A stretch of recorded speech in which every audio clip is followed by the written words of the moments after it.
Hi hello friends, ಎಲ್ಲರೂ ಹೇಗಿದ್ದೀರಾ? ಎಲ್ರಿಗೂ ನಮಸ್ಕಾರ. ನಾನು ಚೆನ್ನಾಗಿದ್ದೀನಿ.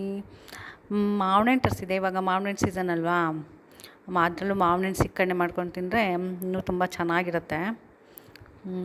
ನಾನು ಮಾಡಿದೆ. ನನಗೂ ಮಾವಿನಹಣ್ಣು ಸಿಕ್ಕಣ್ಣೆ ಅಂದರೆ ತುಂಬ ಇಷ್ಟ. ಮಾಡಿ ಇಟ್ಕೊಂಡಿದ್ದೀನಿ, ಆಮೇಲೆ ತಿಂತೀನಿ. ಮತ್ತು ಯಾರು ನನ್ನ ಚಾನಲ್ನ ಸಬ್ಸ್ಕ್ರೈಬ್ ಮಾಡಿಲ್ಲ, ಸಬ್ಸ್ಕ್ರೈಬ್ ಮಾಡಿ, ಲೈಕ್ ಮಾಡಿ, ಈ ವಿಡಿಯೋನ ಶೇರ್ ಮಾಡಿ, ಕಮೆಂಟ್ ಮಾಡಿ ಫ್ರೆಂಡ್ಸ್. ಯಾರಿಗೆಲ್ಲ ಮಾವಿನಹಣ್ಣು ಇಷ್ಟ ಹೇಳಿ, ಕಮೆಂಟ್ ಮಾಡಿ. ಸ್ವಲ್ಪ ಕಾಯಿದೆ, ಇನ್ನೊಂದು 2 ದಿನ ಬಿಟ್ಟು ಹಣ್ಣಾಗುತ್ತೆ.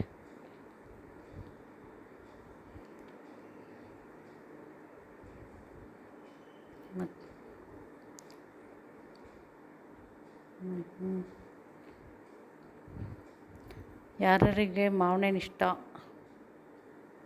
ಕಮೆಂಟ್ ಮಾಡಿ ಫ್ರೆಂಡ್ಸ್. Okay friends,